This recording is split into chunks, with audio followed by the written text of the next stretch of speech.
Hello students, welcome to RNM academy channel. Students, internal combustion engine के problems की हम चर्चा कर रहे हैं।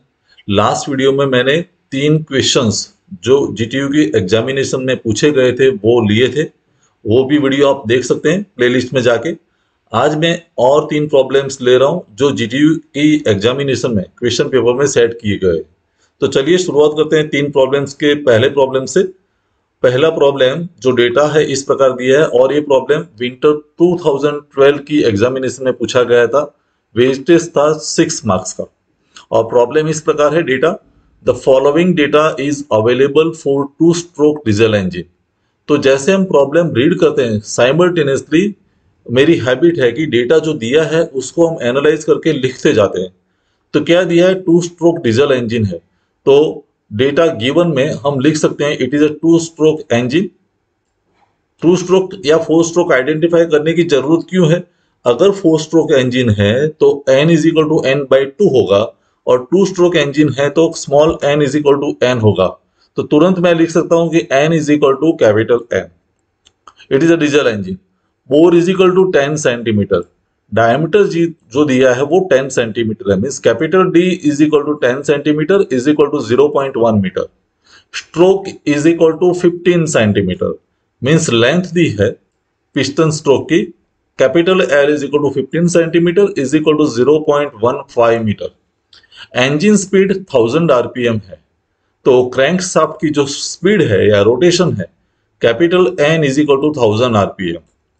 Torque develop is 58 newton metre. जो शाफ्ट पर टॉर्क डेवलप होता है वो 58 न्यूटन पर मीटर है। तो T capital T is equal to 58 newton metre. यहाँ याद रहे ये किलो न्यूटन में नहीं है, न्यूटन मीटर है। तो जब भी हम पावर फाइंड करेंगे तो वो 1000 से डिवाइड होगा तब हमें किलोवाट में पावर मिलेगा। Eta M is equal to 18%, means mechanical efficiency हमें दी है eta M is equal to 0.8। Indicated thermal efficiency is equal to 40%। Eta I T H 0.4 है। Calorific value of fuel 44,000 kilo joule पर KG. तो CV हमें दिया है calorific value 44,000 kilo joule पर केजी। हमें क्या फाइंड करना है? Find out indicated power, means IP हमें फाइंड करना है। Mean effective pressure means PM is to found, and brake specific fuel consumption BSFC हमें फाइंड करना है। तो ये डेटा पढ़ते पढ़ते हमने उसका जो इंपॉर्टेंट टर्म्स थे उसको टर्मिनोलॉजी के फॉर्म में हमने यहाँ लिख दिया। अभी कैसे फाइंड करेंगे? सबसे पहले मेरे पास टॉर्क है तो ब्रेक पावर हम कैलकुलेट कर सकते हैं। तो brake power is equal to 2 pi NT divided by 60, और फिर उसको मैंने 1000 से डिवाइड किया। क्यों किया? क्योंकि टॉर्क मुझे न्यूटन मीटर में है। अगर टॉर्क किलो न्यूटन में होता तो 1000 से डिवाइड करने की जरूरत नहीं थी। तो अभी जो पावर मिलेगा वो किलोवाट में होगा। तो 2 इंटू पाई इंटू एन है हमारा 1000। टॉर्क हमें दिया है 58 डिवाइडेड बाय 60 मल्टीप्लाइड बाय 1000, और इसका कैलकुलेशन करते हैं तो पावर मिलता है 6.074 किलोवाट। अभी जैसे ब्रेक पावर हमें मिल गया तो मैकेनिकल एफिशिएंसी का इक्वेशन हम लगा सकते हैं। Eta M is equal to brake power divided by indicated power. Eta M already दिया है डेटा में 0.8। ब्रेक पावर हमने फाइंड किया तो आईपी अननोन है, तो आईपी की वैल्यू हमें मिल सकती है कैलकुलेटर की मदद से 7.592 किलोवाट। तो ये हमारा पहला आंसर हुआ। इंडिकेटेड पावर आया 7.592 किलोवाट। अभी आगे बात करते हैं। जब हमें आईपी मिला तो आईपी का हम इक्वेशन लगा सकते हैं PM L N divided by 60 kilowatt. अभी 7.592 हमने फाइंड किया आईपी। पीएम मेरे पास नहीं है, एल है वो 0.15 है, पाई बाय 4, डी ऑलरेडी दिया है 0.1/2, and N means N is equal to capital N, तो एन है 1000 डिवाइडेड बाय 60। तो ये कंप्लीट इक्वेशन में पीएम अननोन है, तो पीएम की वैल्यू जो मिली वो किलो पास्कल में आएगी, क्योंकि ये जो आईपी था वो किलोवाट में था।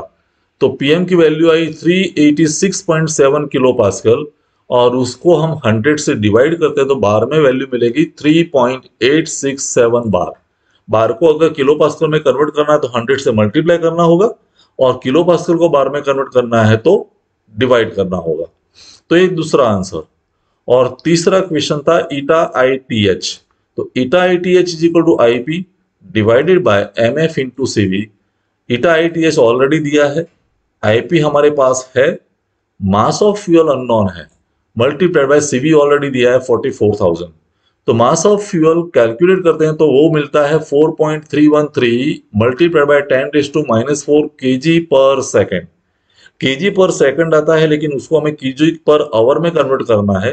तो 4.313 इंटू 10⁻⁴ मल्टीप्लाइड बाय 3600, क्योंकि 1 hour is equal to 3600 second.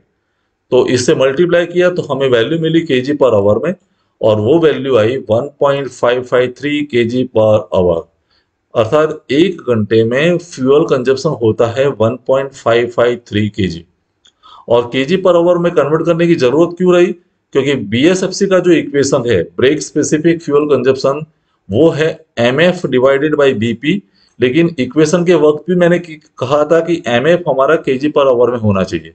तो एमएफ की वैल्यू 1.553, ब्रेक पावर हमें मिला है 6.074, तो रेशियो हमें वैल्यू मिलेगी 0.2557, यूनिट आएगा केजी पर किलोवाट आवर। तो ये हमारा पहले प्रॉब्लम का आंसर है। तीनों क्वेश्चन, तीनों आंसर्स हमें मिल गए। तो ये विंटर 2012 का क्वेश्चन था। चलिए दूसरे क्वेश्चन पे जाते हैं। The question was asked in GTU examination summer 2015 में। फिर से डेटा एक बार रीड कर लेते हैं। During testing of single cylinder 2 stroke petrol engine. देखिए मैंने लिख दिया कि डेटा गिवन में ये सिंगल सिलेंडर है, तो मल्टी सिलेंडर का मामला नहीं है, तो एन से मल्टीप्लाई करने की जरूरत नहीं है, नंबर ऑफ सिलेंडर से 4 या 6 से। 2 स्ट्रोक इंजन है, और 2 स्ट्रोक है means N is equal to capital N रहेगा। Following data is obtain. क्या डेटा है? Brake torque 640 newton metre. तो टॉर्क हमें दिया है 640 newton metre. Again newton metre है तो हमें 1000 से डिवाइड करना होगा। सिलेंडर डायमीटर है 21 सेंटीमीटर, तो capital D 21 centimetre means 0.21 metre. Speed हमें दी है 350 आरपीएम, तो N is equal to 350 RPM. Stroke 28 centimetre है, तो कैपिटल एल जो है 28 centimetre is equal to 0.28 metre. Mean effective pressure 5.6 bar. तो पीएम हमें दिया है 5.6 बार, लेकिन 100 से मल्टीप्लाई करते हैं तो 560 किलो पास्कल में वैल्यू मिलेगी। ऑयल कंजप्शन 8.16 केजी पर hour means mass of fuel MF is equal to 8.16 KG पर आवर। हमें चाहिए केजी पर सेकंड में, तो 8.16 डिवाइडेड बाय 3600 केजी पर सेकंड। एंड सीवी दिया है 42705 किलो जूल पर केजी। तो कैलोरीफिक वैल्यू 42705 किलो जूल पर केजी। तो इतना डेटा हमारे पास है। क्या फाइंड करना है? मैकेनिकल एफिशिएंसी पहले, तो ईटा एम हमें डिसाइड करना है। इंडिकेटेड थर्मल एफिशिएंसी फाइंड करना है मींस ईटा आईटीएच।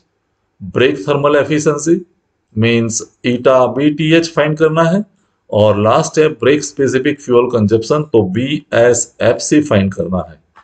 तो 4 वैल्यूज हमें ढूंढनी है। तो सबसे पहला क्वेश्चन ईटा एम हम डिसाइड करते हैं। ईटा एम के लिए 2 पैरामीटर्स की जरूरत रहेगी, आईपी और बीपी। तो सबसे पहले मैं आईपी कैलकुलेट करता हूं। IP is equal to PM L N divided by 60। PM हमें दिया है 560, एल हमारे पास है 0.28, pi by 4 D square, D हमारे पास है, और N is equal to N तो 350 है डिवाइडेड बाय 60। देखो यहां मैंने 1000 से मल्टीप्लाई नहीं किया है डिनोमिनेटर में। क्यों? क्योंकि प्रेशर ऑलरेडी किलो पास्कल में है। मेन इफेक्टिव प्रेशर जो है वो किलो पास्कल में है, तो 1000 से डिवाइड करने की जरूरत नहीं है। और वैल्यू हमें मिली 31.68 किलोवाट। वैसे बीपी फाइंड कर सकते हैं। BP is equal to 2 pi N T divided by 60, लेकिन यहां मैंने 1000 से डिवाइड किया। क्यों? क्योंकि टॉर्क दिया है न्यूटन मीटर में, किलो न्यूटन में नहीं है। तो 2 पाई एन है 350, टॉर्क है 640, 60 into 1000, तो वैल्यू मिली 23.46 किलोवाट। और जब हमारे पास ब्रेक पावर भी है, इंडिकेटेड पावर भी है, तो eta M is equal to brake power divided by indicated power, दोनों की वैल्यूज हमने इंसर्ट कर दी, तो आंसर मिला 0.7405, अर्थात 74.05% मैकेनिकल एफिशिएंसी आती है। ये पहला क्वेश्चन है। Second, eta I T H, तो eta I T H is equal to I P divided by M F into C V. I P हमारे पास है, एम एफ ऑलरेडी है केजी पर सेकेंड में, सी वी भी है, तो value मिल जाएगी 0.3273, 32.73% ईटा आई टी एच है। और वैसे ईटा बी टी एच, तो ईटा बी टी एच वैसे भी हम फाइंड कर सकते हैं equation, brake power divided by M F into C V. एक और इक्वेशन मैंने यूज किया है कि eta M is equal to eta B T H upon eta I T H, mechanical efficiency का इक्वेशन मैंने क्यों लगाया, क्योंकि मैकेनिकल एफिशिएंसी हमारे पास है, eta B T H unknown है, लेकिन eta I T H just हमने कैलकुलेट किया है, तो ये दोनों वैल्यूज इंसर्ट करेंगे तो हमें ईटा बी टी एच मिल जाएगा 0.2424, मीन्स 24.24% ब्रेक थर्मल एफिशिएंसी है। और लास्ट क्वेश्चन है बी एस एफ सी, तो B S F C is equal to M F upon B P, लेकिन एम एफ हमारा केजी पर आवर में होना चाहिए, केजी पर सेकंड में नहीं, तो डायरेक्टली मैंने केजी पर आवर 8.16 लिख दिया। ब्रेक पावर हमारे पास 23.46 है, तो रेशियो हमें वैल्यू देगा 0.3478 केजी पर के डब्ल्यू आवर। तो ये सेकंड क्वेश्चन था एग्जामिनेशन का। और एक लास्ट क्वेश्चन मैं ले रहा हूं, जीटीयू एग्जामिनेशन विंटर 2015 का है, वेटेज है 4 marks. Again the following data refers to a single cylinder 4 stroke petrol engine, तो मैंने लिख दिया सिंगल सिलेंडर है और 4 स्ट्रोक इंजन है। 4 स्ट्रोक है means N is equal to capital N divide by 2। Cylinder diameter है 30 centimetre, means capital D 0.3 metre. Piston stroke है 40 सेंटीमीटर, तो capital L is equal to 0.4 metre. Engine speed है 1400 RPM, तो capital N 1400 RPM. Indicated mean effective pressure है 5 bar, तो PM is equal to 5 bar, लेकिन 100 से multiply किया तो 500 किलो पास्कल। फ्यूल कंजप्शन है 17.568 केजी पर आवर, तो एमएफ को मुझे केजी पर सेकंड में कन्वर्ट करना होगा, तो डिवाइडेड बाय 3600 केजी पर second. Calorific value of the fuel दिया है 45,000 किलोजूल पर केजी, तो सीवी हमारे पास है 45,000 किलोजूल पर KG. And specific gravity of the fuel is 0.8। Specific gravity का कहीं इस्तेमाल होगा तो हम करेंगे, मुझे लगता है एक्सेस डेटा है, एग्जामिनेशन में आपको मिसलीड करने के लिए, कंफ्यूज करने के लिए स्पेसिफिक ग्रेविटी दिया है 0.8, एक्सेस डेटा है। हमें क्या फाइंड करना है, indicated thermal efficiency eta ITH find करना है। तो आईपी का इक्वेशन लगाया PM L N divided by 60, PM है, एल है 0.4, डी हमें दिया है 0.3, और N means capital N divide by 2, तो 1400 divided by 2 and divided by 60।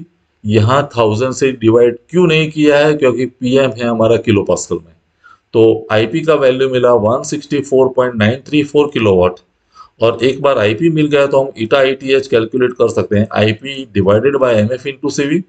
IP की वैल्यू इंसर्ट कर दी, एमएफ को हमने केजी पर सेकंड में कन्वर्ट किया and multiplied by CV calorific value, तो आंसर मिला ईटा आईटीएच इज इक्वल टू 0.751 और 75.1% एफिशिएंसी आएगी इंडिकेटेड थर्मल एफिशिएंसी की। तो ये तीसरा क्वेश्चन था जो 4 मार्क्स के वेटेज में पूछा गया था जीटीयू के एग्जामिनेशन में। आई होप तीनों प्रॉब्लम्स का सॉल्यूशन आपको समझ में आया होगा। कोई डाउट है, क्वेरी है तो कमेंट सेक्शन में बताएं। नेक्स्ट वीडियो में कोई नए टॉपिक के साथ फिर मिलेंगे। Thank you for watching, thank you very much. अगर आपको ये वीडियो पसंद आया है और आप मेरी चैनल पर नए हैं तो प्लीज मेरे चैनल को लाइक कीजिए, शेयर कीजिए और सब्सक्राइब जरूर कीजिए। Thank you very much.